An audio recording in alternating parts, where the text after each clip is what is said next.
Yo, balik dan gue Merama. Yang namanya kebun binatang pasti dipenuhi oleh binatang-binatang, baik itu binatang buas, jinak, ataupun binatang langka yang mungkin hampir punah.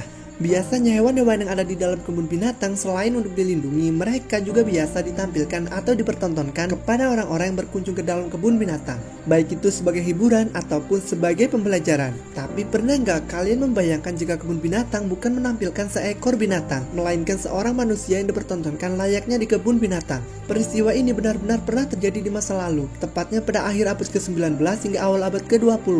Oh ya, mungkin ini akan menjadi video yang panjang, jadi siapin diri kalian dan cermatin videonya, biar kalian mendapatkan hiburan dan juga ilmu pengetahuan. Tapi seperti biasa, jangan lupa untuk klik subscribe dan like video ini supaya gue tambah semangat buat terus upload video untuk kalian. Sejarah Human Zoo. Human Zoo adalah pertunjukan anggota suku asli Afrika, Asia, dan Amerika Selatan di dalam sebuah kandang selayaknya kebun binatang yang diperkirakan sempat populer di Eropa dan Amerika Serikat pada akhir abad ke-19 hingga awal abad ke-20. Nigel Rothwell dalam bukunya yang berjudul Savage and the Beast, The Birth of Modern Zoo mengungkapkan pelopor kebun binatang manusia adalah Karl Hagenbeck, wirausahawan binatang eksotis asal Jerman. Hagenbeck punya reputasi yang bagus berkat kepandaiannya mendapatkan binatang liar di sepanjang pertengahan tahun 1800-an, sehingga membuat kebun binatang di Eropa banyak yang disuplai dari hasil perburuannya. Suatu hari ketika dia hendak memamerkan rusa kutub utara, dia membawa serta orang suku Sami asli asal Skandinavia yang dipercaya paham soal binatang eksotis. Hagenbeck juga membuat lahannya menjadi persis seperti tempat tinggal orang Sami, termasuk rumah tradisional dan aksesoris perlengkapannya. Orang-orang Sami ini dibiarkan hidup sebagaimana mereka menjalankan aktivitas harian di tempat asalnya, ditambah melakukan ritual khas mereka. Ternyata dengan adanya orang Sami ini, mereka menjadi daya tarik yang luar biasa bagi warga Jerman yang belum pernah melihat orang primitif. Hagenbeck lalu mengatakan bahwa ini adalah pertunjukan budaya asing. Adanya orang suku Sami ini membuat penonton pertunjukan Hagenbeck menjadi sangat banyak, bahkan sampai membuat kapitalis Eropa lain juga ingin kecipratan untung. Lalu pada tahun 1830 sampai 1840, kebun binatang manusia lainnya mulai bermunculan satu persatu, hingga puncak popularitasnya dimulai pada tahun 1870 era imperialisme. Seiring berjalannya waktu, kebun binatang manusia mulai ramai dipertunjukkan di kota-kota besar, seperti misalnya Paris, Hamburg, Berlin, London, bahkan ada juga di Barcelona, Milan, New York, dan kota-kota besar yang lainnya di Eropa dan Amerika. Melihat kemajuan kebun binatang manusia, Hagenbeck lantas membawa orang-orang suku asli Samoa dari kawasan Polinesia, suku Nubia dari selatan Mesir, orang Inuit yang tinggal di kawasan Antartika, dan manusia-manusia unik dari berbagai belahan dunia yang baru dijumpai orang Eropa. Para pesaing Hagenbeck juga melakukan hal yang sama. Mereka mempertunjukkan kebun binatang yang berisi manusia asli Madagaskar, Senegal, hingga Suriname. Ada pula yang membawa orang-orang pribumi dari wilayah Asia, terutama Sri Lanka, India, dan suku asli dari Filipina. Dan tak ketinggalan juga Amerika Tengah dan Selatan. Kawasan yang pertama kali dieksplorasi oleh para penjajah Eropa juga mengikuti bisnis ini. Orang-orang suku asli dari Chile hingga ke Puerto Rico diboyong untuk dipamerkan di World Fair yang diselenggarakan di Saint Louis, Amerika Serikat, hingga ke Antwerp, Belgia. Kebun binatang manusia memanglah sangat tidak manusiawi, dan kisah paling sedih yang populer dari kebun binatang manusia adalah kisah dari Ota Benga.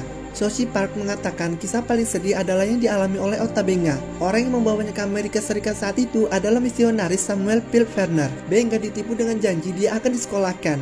Namun sebenarnya Werner hanya ingin memeras keuntungan dari Benga saja. Bahkan Benga pernah diminta untuk mengikir giginya menjadi tajam selayaknya gigi binatang buas. Tragis sekali bukan, diperlakukan selayaknya binatang, ditambah tubuhnya juga diminta supaya menyerupai binatang buas. Benga menjadi objek tontonan paling populer di antara anggota suku asli yang lainnya. Bahkan dia tidak hanya dipamerkan di Saint Louis, tetapi dibawa keliling kota-kota besar yang lainnya. Benga dikapitalisasi Werner hingga tahun 1906.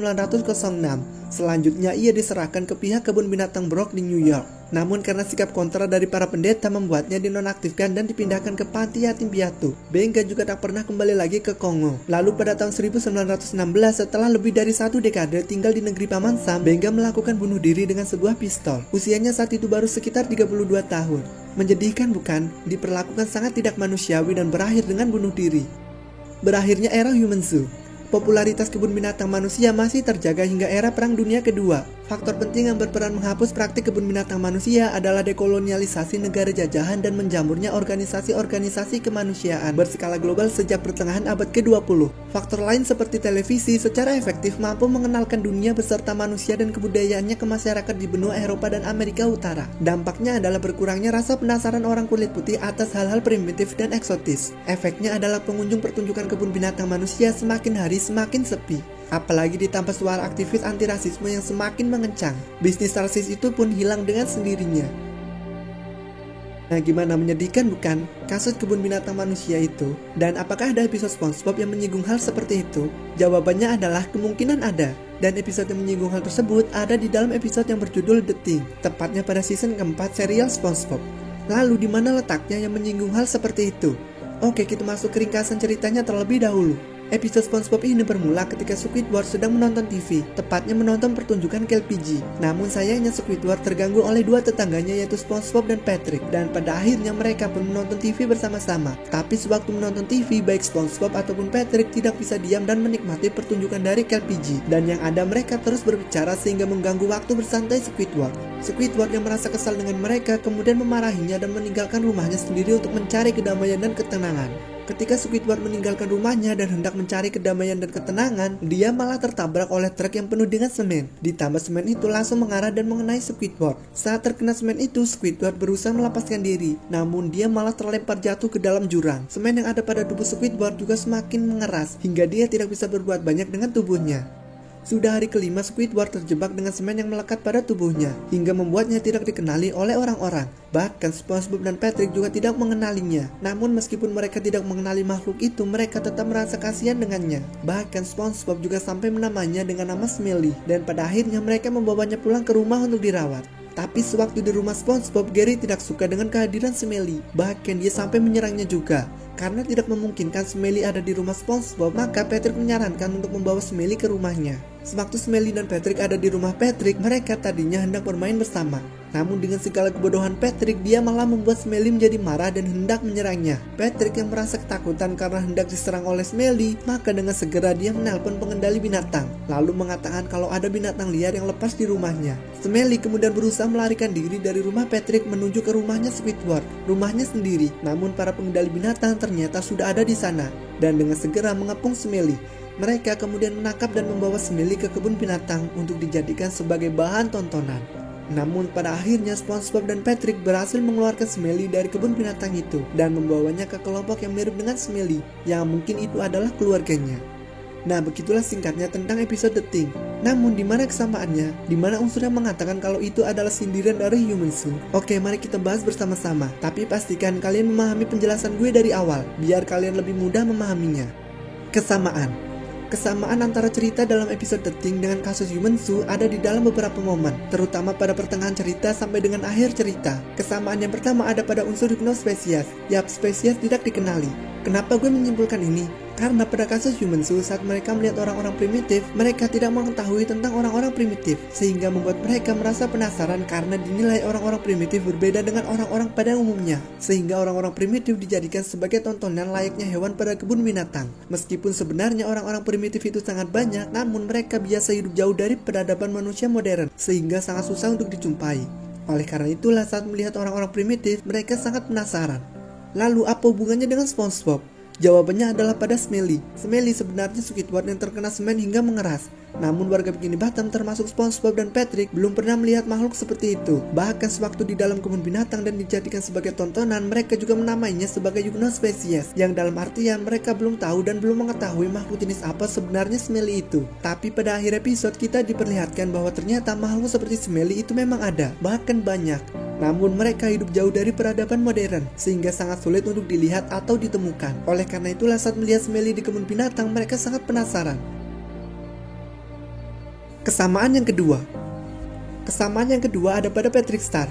Lah, kenapa dengan Patrick Star? Masih ingat sewaktu Patrick mengatakan akan merawat dan menjaga Smelly seperti layaknya hewan peliharaannya sendiri. Tapi apa buktinya? Dia malah menelpon pengendali hewan dan mengatakan ada hewan liar di rumahnya, hingga membuat Smelly ditangkap dan dibawa ke kebun binatang. Di sini singkatnya adalah Patrick bisa dibilang menjebak dan menipu Smelly, sama seperti kasus Otabenga yang dijanjikan akan disekolahkan. Namun nyatanya dia hanya ditipu dan dijebak oleh Werner yang hanya memeras keuntungan dari Benga saja. Persamaan ketiga.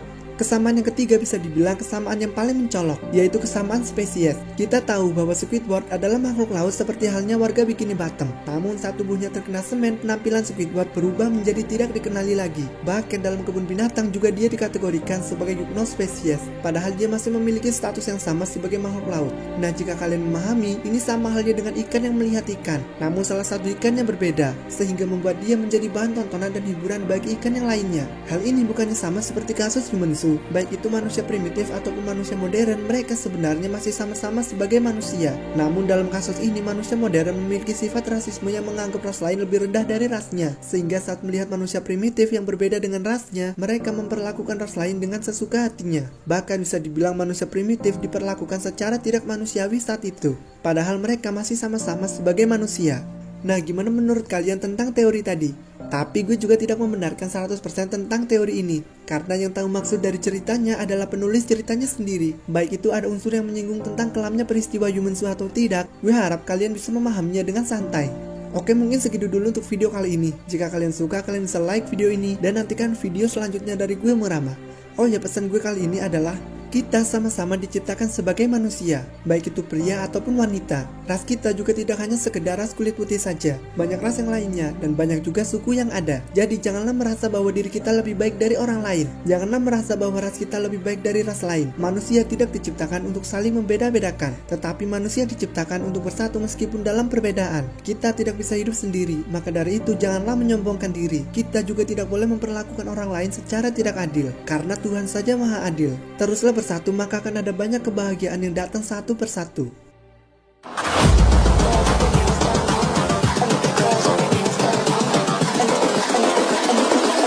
I think the girls with their nails done now.